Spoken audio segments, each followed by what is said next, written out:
అందరికీ నమస్కారం అండి. అయితే జరిగిన దాని గురించి నేను పెద్దగా మాట్లాడను, కానీ ఆ పోలీస్ స్టేషన్లో జరిగింది అదంతా మనందరికీ తెలిసిందే. ఆ తరువాత జరుగుతున్న డ్రామా గురించి మాట్లాడాలనుకుంటున్నాను నేను. ఎందుకంటే ఎలాగూ హైకోర్టులో బెయిల్ దొరుకుతుంది. ఈ బెయిల్ తెచ్చుకోవచ్చు, ఎందుకంటే పెద్ద లాయర్ని పెట్టుకుంటాము, బెయిల్ వస్తుంది. కానీ ఈ బెయిల్ ఇచ్చుడు ఎంతవరకు కరెక్టు అని ప్రజలు అనుకోకుండా ఉండాలి అని డైవర్షన్ ఎట్లా చేస్తున్నారంటే, కొన్ని యూట్యూబ్ ఛానల్స్ వాళ్ళని పట్టుకుని, అది కూడా మళ్ళీ మహిళల చేత నిర్వహించబడుతున్న ఛానల్స్ని పట్టుకొని వాళ్ళకి లీకులు ఇచ్చి, ఏంటి ఫామ్ హౌస్కి వెళ్ళినప్పుడు ఆ అమ్మాయి ఏ కారులో వచ్చింది, ఆ అమ్మాయి డ్రైవింగ్ చేసిందా, ఏ డ్రెస్లో వచ్చింది, ఎంత చిన్న బట్టలు వేసుకుంది, అవన్నీ ఆ లీకులన్నీ వాళ్ళకి వెళ్తున్నాయి. మరి మేము మాట్లాడే ఛానల్స్ వాళ్ళకి ఆ లీకులు రావట్లే. మేమైతే మా కళ్ళతో ఇంతవరకు చూడలే, వాళ్ళకే వెళ్తున్నాయి. వాళ్ళు ఏం చేస్తున్నారు, ఈ అమ్మాయి ఇట్లాంటిది, ఇట్లాంటి అమ్మాయిని కన్న తల్లి ఇంకెట్లాంటిదో, అసలు 3 రోజులు ఇంట్లో లేకపోతే ఆ తల్లి ఏం చేస్తుంది, 3 రోజులు కాదండి 30 రోజులు వెళ్తుంది పిల్ల. ఏం ఎక్కడ పిల్లలు చదువుకోవడానికి పోవట్లేదా, స్నేహితులకు పోవట్లేదా, వేరే దేశాలకు పోవట్లేదా, అంటే వచ్చేస్తే చేసేస్తారా మీరు? అంటే మనందరినీ కండిషనింగ్ చేస్తుంది సొసైటీని ఈ ఛానల్స్ ద్వారా. ఏమని, ఆ పిల్ల మంచిది కాబట్టి, మంచిది కాదు కాబట్టి ఆ పిల్లకి ఈ మాత్రం శిక్ష వేయడం కరెక్టు. అంటే నిర్భయ కేసులో ఎప్పుడైతే ఆ నిందితులు ప్రవర్తన సరిగా లేని ఆడవాళ్ళని సరిచేయడానికే మగవాళ్ళం మేము పుట్టాము, రాత్రిపూట 9ంటికి సినిమాకి వచ్చే పిల్ల, బాయ్ ఫ్రెండ్తో కలిసి సినిమాకి వచ్చే పిల్ల కాబట్టే మేము అత్యాచారం చేశామని చెప్పారు. ఇది ఎప్పుడు జరిగిందండి? 2012లో జరిగింది. ఇవాళ ఏం సంవత్సరం అండి? 2026. ఆ రోజుకి ఈ రోజుకి ప్రపంచం ఎంత మారిపోయింది, కానీ మన బుర్రలు మట్టుకు మారట్లా. మన బుర్రలు ఏం బుర్రలు మరి? నిన్నటిదాకా నిక్కర్లు వేసుకున్నారు, ఇప్పుడు ప్యాంట్లోకి వచ్చారు వాళ్ళు పాపం. ఇప్పుడు ప్రపంచాన్ని చూస్తున్నారు.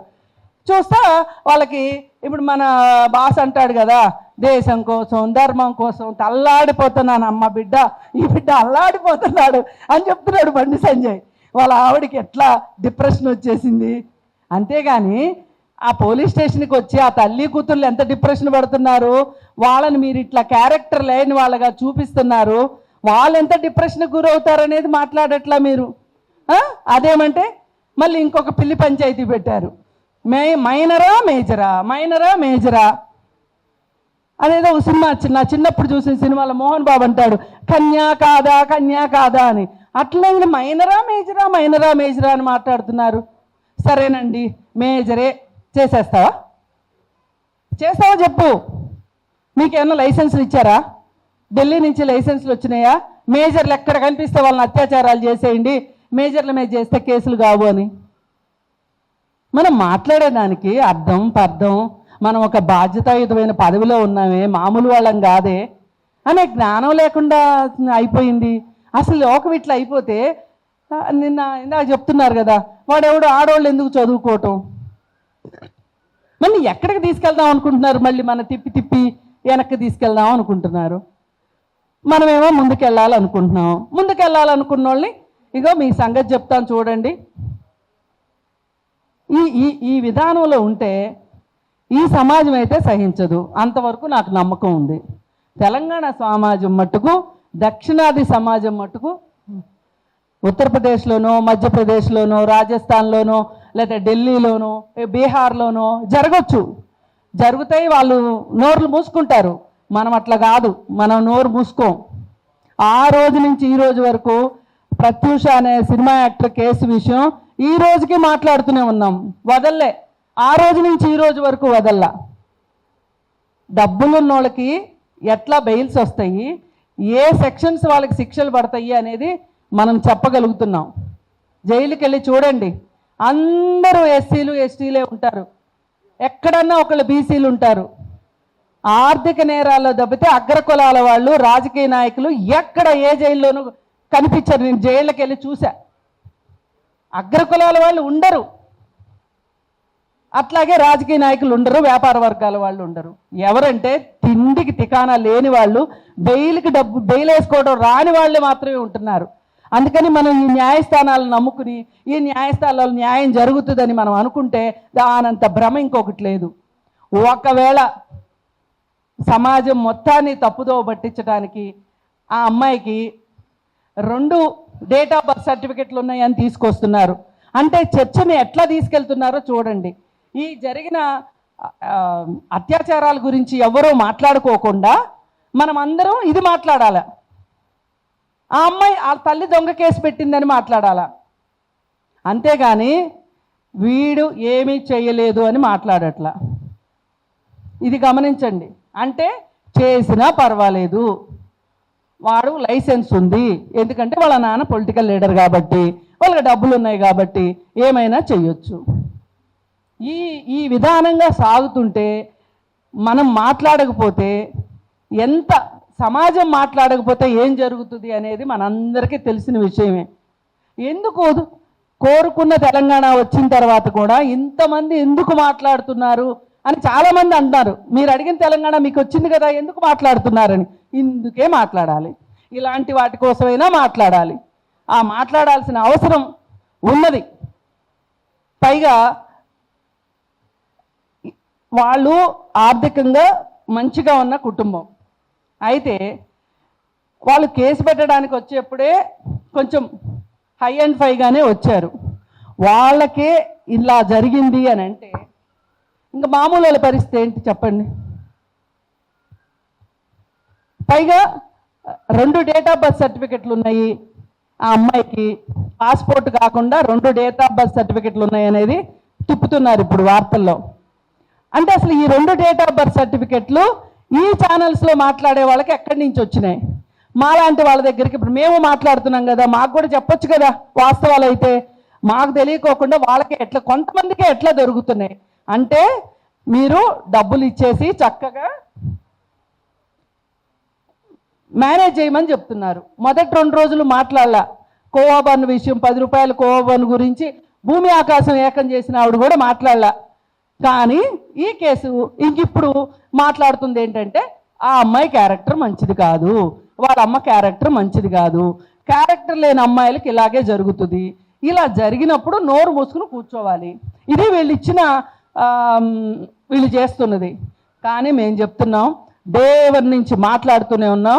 ఈ కేసు ఏదో తేలే వరకు భయపడేది లేదు. అర్బన్ నక్సలైట్లు అంటారా, ఇంకోటి ఏం పేర్లన్నా పెట్టుకోండి, మీకు నచ్చిన పేర్లు పెట్టుకోండి. మాట్లాడేదే మహిళల కోసం మాట్లాడేది. అలాగే ఈ పోక్సో యాక్ట్ గురించి, ఇది ఒక ఆడపిల్లలకు మాత్రమే అని చట్టం అని చాలామంది తెలియక అనుకుంటారు. ఈరోజు మగపిల్లల మీద కూడా దురదృష్టవశాత్తు చాలా అఘాయిత్యాలు జరుగుతున్నాయి. 18 సంవత్సరాల లోపు అమ్మాయిలైనా ఆడపిల్లలైనా మగపిల్లలైనా బాలబాలికలకి కావాల్సిన చట్టం ఇది. ఈ చట్టం ఏ మాట కామాట కాంగ్రెస్ గవర్నమెంటే తీసుకుని వచ్చిన తర్వాత ఈ బీజేపీ వాళ్ళు ఎంత నాటకాలు ఆడారంటే, అసలు అట్టేంటి వాళ్ళు ఏదో జస్ట్ అరెస్ట్ చేసి 60 రోజుల్లో ఛార్జ్షీట్ వేయమని కాంగ్రెస్ ఉత్తుత్తి చట్టం తీసుకొచ్చింది, మేము తీసుకొస్తున్నాం చూడండి, అసలు అత్యాచారం చేసిన వాడికి ఉరిశిక్ష చేయాల్సిందే అని చెప్పి బీజేపీ వాళ్ళు సవరణ తీసుకొచ్చారు దీనికి. మరి మీరు తీసుకొచ్చిన చట్టాల మీదనే మీకే నమ్మకం లేకపోతే మాలాంటి వాళ్ళకి ఎట్లా నమ్మకం ఉంటుంది? ఏం చేద్దాం అనుకుంటున్నారు? అటు చేసి ఇటు చేసి ప్రజలకి గుండు సున్నా పెట్టాలని వీళ్ళు అనుకుంటున్నారు. కాబట్టి ఈ సమాజం మట్టుకు ఒప్పుకోదు, ఇక్కడున్న యాక్టివిస్టులు ఒప్పుకోరు. వాళ్ళు మాట్లాడుతూనే ఉంటారు, ఏం చేస్తారో చేసుకోండి అని చెప్పదలుచుకున్నాము. ఈ పిల్లవాడికి ఈరోజు పైగా ఇక్కడ ఇంకొకటి నేను మర్చిపోయాను, కాలేజీలో తోటి స్టూడెంట్ని కొట్టిన కేసులు 2 ఉన్నాయి. అవి వీడు చాలా సరదాగా వీడియోలు తీసుకుని అన్నం తినేటప్పుడు కాఫీ తాగేటప్పుడు ఆ వీడియోలు చూసుకుంటుంటాడంట. వాడి వీరత్వం గురించి వాడు అంటే నేను గొప్పండి ధైర్యవంతుడిని ధీమంతుడిని అనుకోవాలి కదా, అందుకని ఆ కేసులు కూడా ఇప్పుడు తిరిగి తీయాలి. ఒక అబ్బాయిని, ఒక తోటి స్టూడెంట్ని, నీకంటే జూనియర్ స్టూడెంట్ని కొట్టే హక్కు నీకు ఎవరిచ్చారు? ఆ 2 కేసులు అవి, 2 వీడియోలు తిరుగుతున్నాయి. ఆ 2 వీడియోలకు సంబంధించి, వీడియో అంటే సాక్ష్యం, అదేమీ ఎవరు ఫ్యాబ్రికేట్ చేసింది కాదు. ఆ కేసులు కూడా ఈ పిల్లోడి మీద పెట్టాలి. ఈ పాప మీద జరిగిన దాని గురించే కాదు, ఎంతమంది ఇప్పుడు వస్తే రండి, ఎవరన్నా సరే వీడి దాష్టీకానికి బలైన పిల్లలు ఎవరన్నా ఉంటే వాళ్ళు రండి, మేము అండగా ఉంటాం. ఎవరు అండగా ఉంటారని మీరు ఆలోచించక్కర్లా, ఇప్పుడు ఇక్కడ కూర్చున్న వాళ్ళమే అండగా ఉంటాం. మాకు ప్రభుత్వాల్లో పదవులు లేవు, మాకేమి వెనకమాల పెద్ద పెద్ద కితాబులు లేవు, భుజ కీర్తులు కూడా లేవు, అయినా మేము సాయం చేస్తాం, రండి. ఇంకొకటి, ఒక ఆమె వచ్చింది ఈ మధ్య, పాపం వచ్చి బీజేపీలో పనిచేసిన ఆవిడంట. ఇక్కడ మహిళల పైన చాలా అకృత్యాలు జరుగుతున్నాయి, లైంగిక వేధింపులు జరుగుతున్నాయి. పార్టీలో పదవులు రావాలి అంటే వాళ్ళు చెప్పిన మాట వినాల్సిందే, వాళ్ళకి లొంగిపోవాల్సిందే. గత అధ్యక్షుడు పైన కూడా చాలా ఉన్నాయి నేరారోపణలు అని చెప్పింది. కానీ మనము డైలీ ఏవేవో ఉంటాయి ఆటి విధిలో పడిపోయి దాన్ని మనం పెద్ద సీరియస్గా తీసుకోలేదు. ఇప్పుడు ఎలాగో పనిలో పని మనం తవ్వుతున్నాం కదా, ఇప్పుడు ఇది కూడా బయటికి తీసుకురావాలి. ఆ అధ్యక్షుడు ఎవరు, చేసింది ఏంటి? మీరు రాజకీయాల్లో నాయకులు అయినంత మాత్రాన మీకు కొమ్ములు ఉంటాయా? మీ పార్టీలో పనిచేసే మహిళల పట్ల మీకు ప్రేమ అభిమానం లేకపోతే, గౌరవం లేకపోతే ఎట్లా అనేది కూడా మనం ఈరోజు మాట్లాడదాం. ఖచ్చితంగా మాట్లాడాల్సింది ఈ అన్ని కేసులు తోటి వీళ్ళపైన ఎంతో కొంత ముప్పేట దాడి చేస్తే కానీ బండి సంజయ్కి ఆ అధికారం పేరుతో వచ్చిన పొగరు తగ్గదు, ఆ తలదిమ్ము తగ్గదు అని నేను చెప్తూ, ఈ కేసులో ఎంతవరకు అంటే మనం అందరం కలిసి అంత దూరం వెళదాము. ఆ అమ్మాయికి, బాధితురాలకి, అలాగే ముఖ్యంగా బాధితురాలి తల్లికి కూడా న్యాయం జరగాల్సిన అవసరం ఉంది. ఆమె పైన ఇలా మాట్లాడుతున్నందుకు గాను వీళ్ళపైన మహిళ ఆత్మగౌరవానికి భంగం కలిగిస్తే నిర్భయ కేసు పెట్టొచ్చు. ఇలా మాట్లాడిన ఛానల్స్ వాళ్ళు పిల్లల్ని పెంచడం తెలియదా, అది తెలియదా మాట్లాడిన వాళ్ళపైన నిర్భయ కేసు పెట్టాలని చెప్పి నేను డిమాండ్ చేస్తున్నా. Thank you.